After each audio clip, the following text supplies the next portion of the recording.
Hello, everyone. Thank you for that introduction. Very much appreciate it. And it's wonderful to be with all of you here today.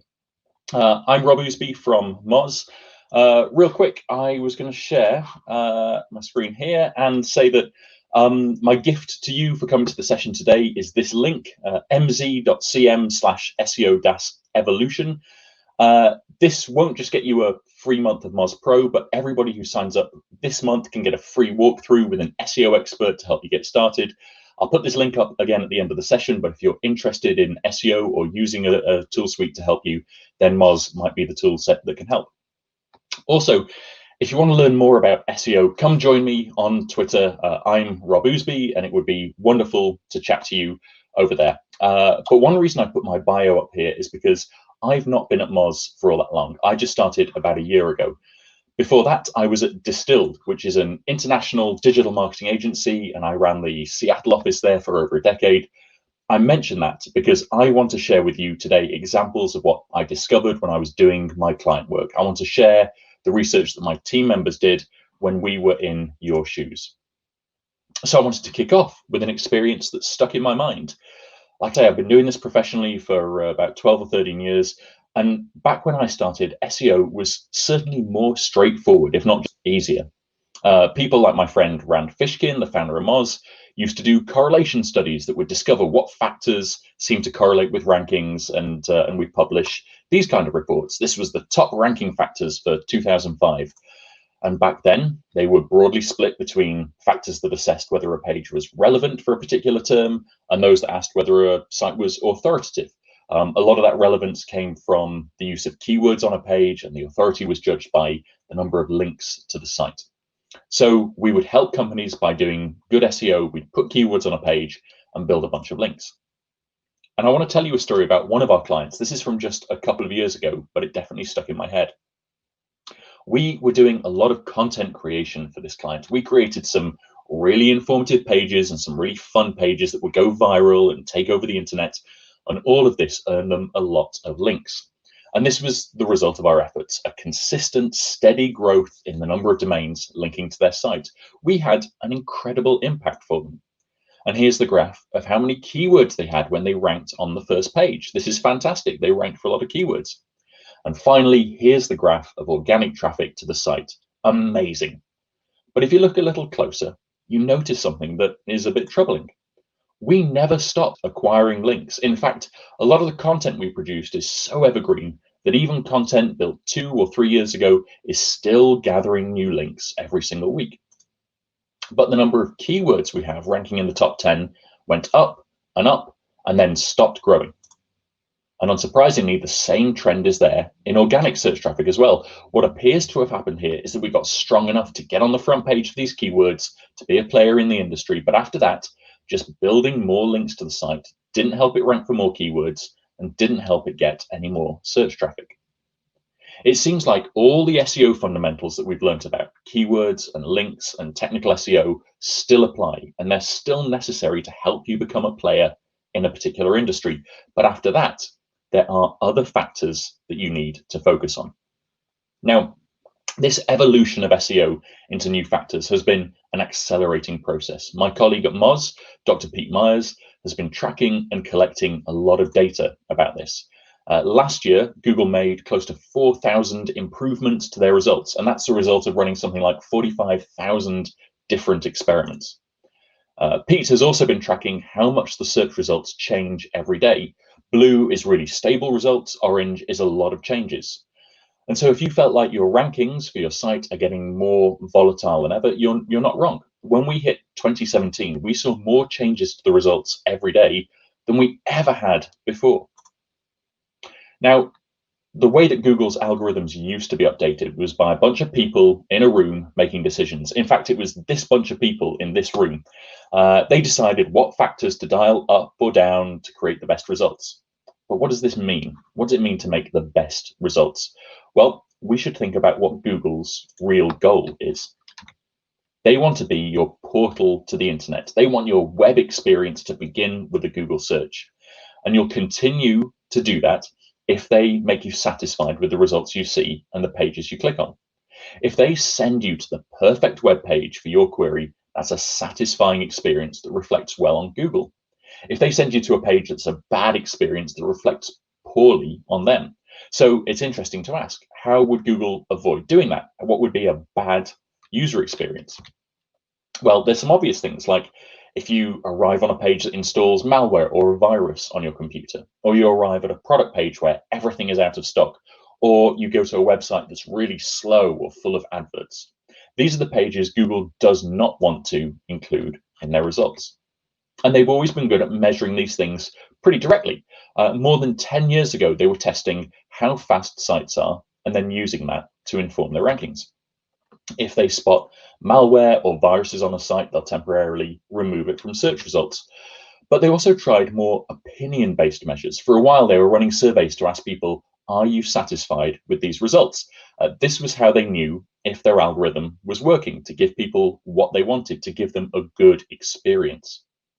But the Google way of doing this is to try and do it at massive scale, and hopefully to do it in the background where users don't have to answer a survey pop-up like this. And doing this in the background, doing it at huge scale, has been more and more possible. Firstly, because of how much data Google has. So I want to take a look at some of the kinds of things they might be looking at. Here's an example of something they may want to do. Let's consider the average click-through rate for every ranking position in the search results. Imagine that Google knows that 30% of people click on the first result, and 22% click on number 2, and 5% click on number 6, and so on. They have a good understanding of these averages. But then for a particular keyword, let's say they notice that number 6 is getting 12% of the clicks. Something's going on there. What is happening? Well, whatever the reason why this is, Google could be better satisfying its users if that result was higher up in the rankings. Whoever's ranking at number 6 is what people want. Maybe they should rank higher. Here's another example, is what we call pogo sticking. A user does a search and then clicks on a result. And then after a couple of seconds looking at the page, they realize they don't like it. So they click the back button and they select a different result. But let's say they don't like that one either. So they click back and they select a third result. And now they stay here and they use that site. Imagine a lot of people did the same thing. Well, if we were at Google and we saw this happening, it would be a pretty strong indicator that the third result is what's actually satisfying users. That's actually a good result for this query. And it probably deserves to be ranking much higher up.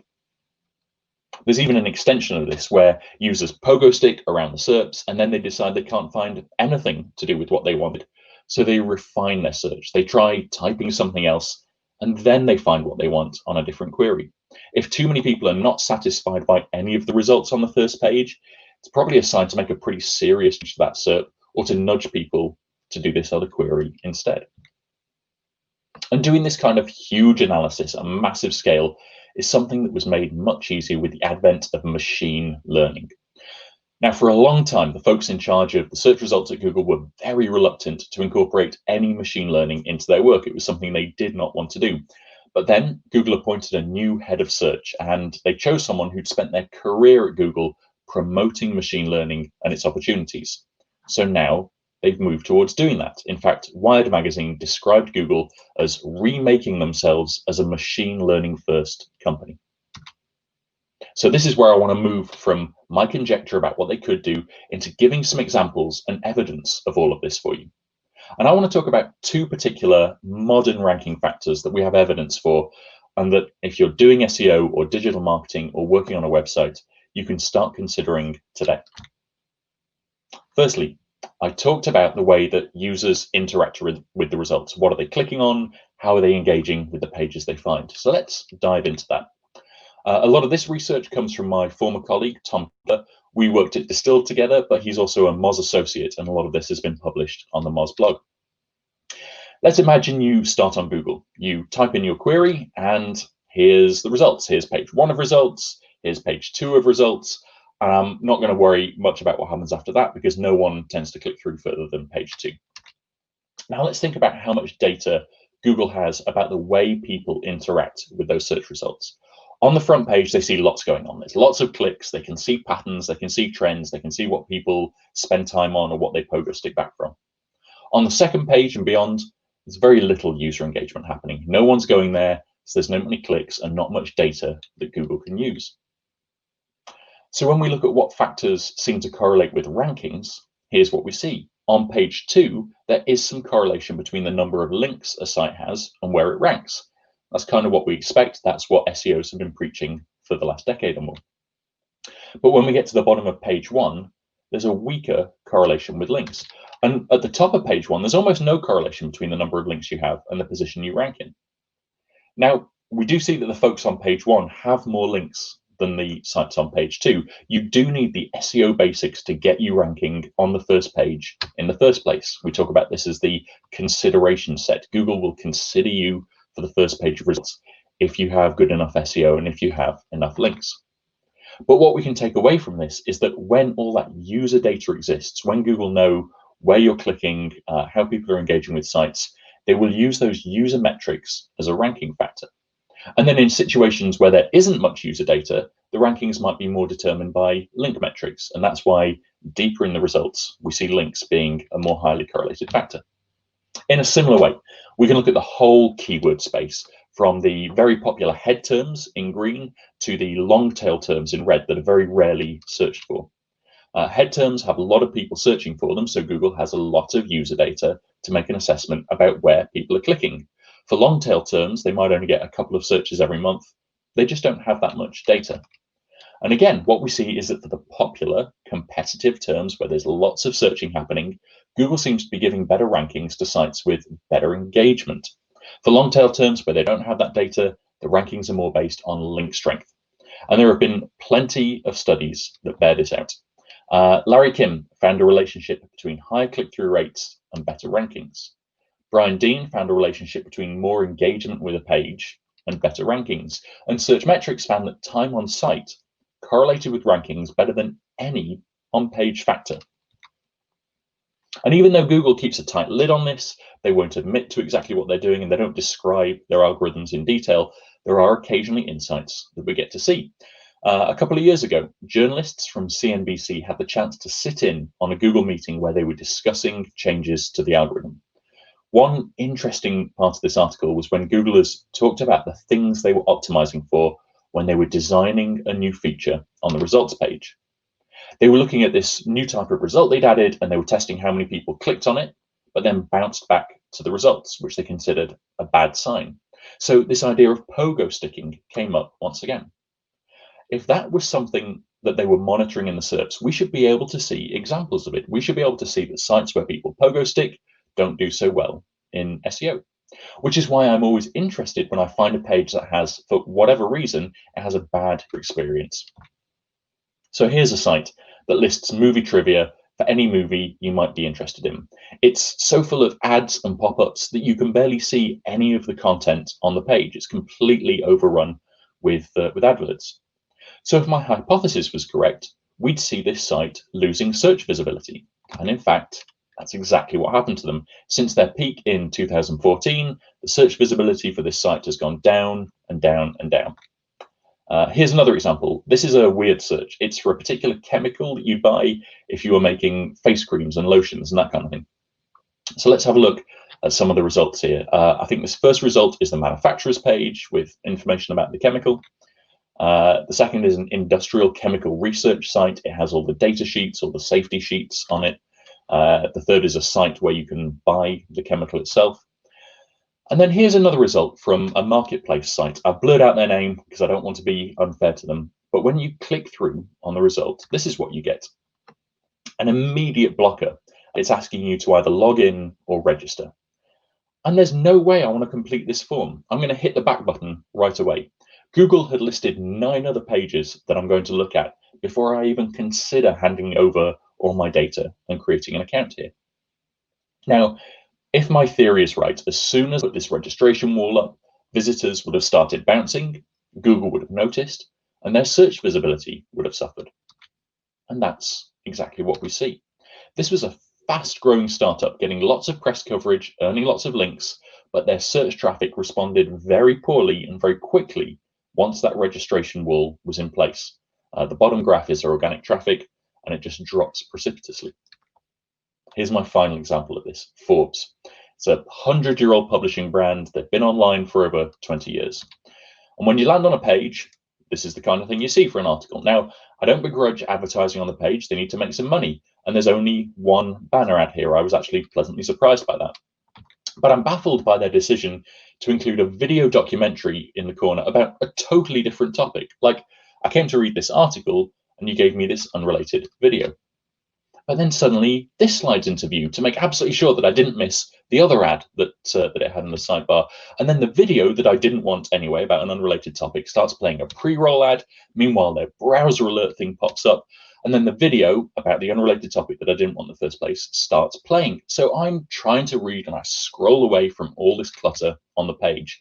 But then the video about an unrelated topic that I didn't want in the first place pins itself down here and follows me down the page. What is going on? And then there's more sidebar ads for good measure. And I want to say that if my theory is right, people will be bouncing away from Forbes. People will avoid clicking on Forbes in the first place, and they will be losing search traffic. But I also know that they are a powerhouse. So let's have a look at what the data said. I grabbed their link profile, and people will not stop linking to Forbes. They are earning links from 700 new domains every single day. This is unstoppable. But here's their organic search visibility. Forbes is down 35% year on year. I think this is pretty validating. At this point, I'm confident saying that Google has too much data about how people engage with the search results and with websites for you to ignore this. If your site is a bad experience, why would Google let you in the top results to begin with? And why would they keep you there? So what can you do about this? Where can you start? Well, you can go to Google Search Console and take a look through the click-through rates for your pages when they appear in search. And in your analytics package, GA or whatever else, you can see the bounce rate for visitors landing on your pages, particularly those coming from search. So look for themes, look for trends, find out if there are pages or sections of your site that people don't like clicking on when they appear in the results. Find out if there are pages that when people land on them, they bounce right away. Either of those are bad signs and they could be letting you down in the results. You can also qualitatively take a critical look at your site or get a third party or someone else to do this. Think about the experience that people have when they arrive. Are there too many adverts? Is there a frustrating registration wall? These things can hurt you and they might need a closer look. Okay, so we talked about those user signals, but the other area I want to look at is what I talk about as brand signals. Brand can apply to a company or a person. And when I think about the idea of being a brand, I think about how well known the company is and how well liked they are. These are some questions that signal you have a strong brand. People have heard of you, people are looking for you, people would recommend you. And this second one sounds like something that SEOs know how to research. When we say people are looking for you, it sounds like we're just talking about search volume. How many times every month are people typing your brand name into Google? Again, my colleague Tom Capper did some research about this that's published in Mozblog. He looked at this problem and said, okay, well then let's see if the number of people searching for a brand has any correlation to how well they rank. And then there's a load of math and a long story that led to this conclusion, that branded search volume did correlate with rankings. This is in blue. In fact, it correlated more strongly with rankings than domain authority does. That's the measure that shows you the link strength of a website. So think about this. We've worried about links for 2 decades, but actually something around brand strength, maybe branded search volume, seems to correlate better. For data geeks, here's a way of using the R-squared calculation to answer the question, how much does this explain the rankings? Again, what you need to know here is that branded search volume explained more of the rankings than anything else. So we've been preaching about this for a while, and then literally 2 days ago, I saw this tweet. A team in the UK was asking about controversial SEO opinions, and the SEO manager for Ticketmaster came out and said this. He believes that when Google sees people searching for your brand name alongside a query, they start ranking you higher for the non-branded terms. And I don't think this is controversial. And in fact, one of the replies to this was from Rand Fishkin, the founder of Moz. He also now believes that the brand signals are more powerful than what links and keywords can do. So what can you do about this? Well, first you have to realize that any investment you make in brand building, whether that's through PR activities or through like traditional advertising, is good business to do anyway, but it now has twice the value because of its impact on SEO, because those activities will get people looking for you, following you, sharing your brand. If you work for $1 billion company, you should make sure that your SEO and PR teams are well connected and well aligned and talking together. If you don't work for $1 billion company, I've got two small interesting examples for you. First, I want to call out this site, adafruit.com. They sell electronic components. There are many sites on the web that sell similar products. Not only do they have great product pages with good quality images and helpful descriptions, but I can also look at a product like this, and then I can click through to get ideas for things I can build with it. This is some LED lights that you can chain together, and here's an idea for a papercraft glowing crystal you can build with them. Here's the wiring diagram I'd need for that project, plus some code I can use to make it more interactive. It's only an $8 product, but I know that this site will make it easy for me to get started and to get value from making this purchase. They go even further and have a pretty impressive Adafruit channel on YouTube. They've got 350,000 subscribers. Here's the videos, for instance, that they publish every week, walking you through all the new products that they've recently added to the site. The CEO does a hands-on demo, telling you about everything they have in stock. And then they have other collections of videos, like their Women in Hardware series that reaches an audience that's been typically underserved in this space. Adafruit made a significant investment in content for their own channels, and it paid off as some brand authority, but brand trust and brand engagement as well. But I want to show you one other example here from arguably a much less exciting industry and someone who couldn't invest so much in content.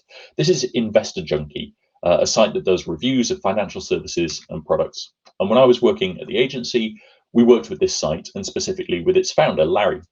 Larry was an expert in personal finance, in particular in personal investments. And this was his solo project. He blogged on the site, used his expertise, but as the site grew, he hired some contractors as well as our agency, and they created a lot of great content for the site, which really helped with SEO. But to make a significant impact on brand strength, we had to get the word out in front of loads of people who didn't already know about him. So we took Larry's expertise and we offered him as a guest to podcasts, a lot of podcasts, and they loved having him on as a guest. Suddenly, Larry was able to provide his expertise to huge new audiences, and he was able to get the Investor Junkie brand and their message in front of lots of people who'd never heard of the site before. But better still, this had a compounding effect because people who are interested in these topics typically don't just subscribe to one of these podcasts. They subscribe to a bunch of them. And so if they hear about Larry and Investor Junkie once, they might never think about it again. But if he shows up in their feed 2 or 3 or 4 times over the course of a few months, they'll start to form a new association with the brand, maybe trusting him more, maybe seeking out the site. And as an aside, there's one other thing I love about podcasts, which is that if you're creating a blog post, that can take hours and hours of work. If you're creating a conference presentation, it can take days or weeks of work. If you're a guest on a 30-minute podcast, it literally takes you about 30 minutes. You log on, you talk to a host, and then your part of the work is done. So this can get you in front of a new audience. It gets people looking for you, which Google will notice, but it has even more SEO value as well. Because every podcast typically has a page like this with show notes. It's a page that Google can index, a page that Google can understand. And Google can see the signals of trust. It can see your brand being mentioned. It can see the links back to your site as well. And I obviously can't speak highly enough of podcasts for PR, for brand awareness, and even for SEO. Did this help Larry in the Investor Junkie team? Yeah. This obviously wasn't the extent of their SEO strategy, but everything they did contributed to them getting great rankings for a variety of competitive terms, and it helped them rank up against much bigger sites with much bigger teams and much bigger budgets. And that story actually came to an end just about 2 years ago because the site was finally acquired for $6 million, which is not bad for a solo founder who was just busy building his own brand. Oh, I've lost my screen. There we go. Thank you. All right, I'll wrap up with some of these thoughts. Google has been evolving. They've now been able to collect so much more data about the way people interact with the search results and other pages, and they're now using machine learning to process all of that so they can better assess, are we giving people a good user experience? Are the sites that we're ranking the ones that satisfy people's queries? The game of SEO has changed. Now, when you're starting out, all the basics still apply. Come to Moz, read the beginner's guide, do great technical SEO, do great keyword research, do great link building. Those are still necessary to be considered to become a player in your industry, to help get you near the first page for any terms you want to target. But when you're trying to move up the front page, when you're trying to establish yourself much further and become a much bigger brand, we're not seeing a lot of correlation between things like links and getting into the very top rankings for any particular term. Instead, think about the good game that Google is playing. They want to make sure that when someone clicks on a result, they stay there. They don't want to see this pogo sticking. They don't want to see the link and the title that people want to click on sitting down at number 6. So target their KPIs. Think about how you can help Google by making sure that your results are the ones people want to click on. Make sure that when people click on your result, that's the page that they stay on. But ultimately, you will never lose out if you improve your brand authority and engagement with your content. These are just good things to do for business. A stronger brand, content, and a website that people want to spend time on is hugely important and pays dividends. But now it's all doubly important because it also has this massive impact on your SEO. Thank you very much, Webcom. That's me. Again, you can get your first month of Moz Pro for free at this link. Follow me on Twitter at Rob Ousbey. But it's been a pleasure to be here. So thank you very much.